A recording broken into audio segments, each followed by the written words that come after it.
అన్నీ వస్తున్నాయి, జీతాలు వస్తాయి, మీరు చేసుకుంటున్నారు.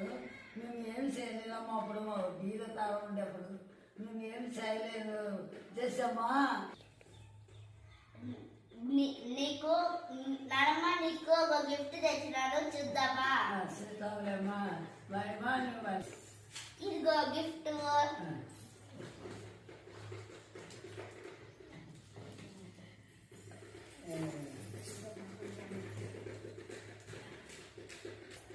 చీర బాగుందా నానమ్మ? బాగుందమ్మా.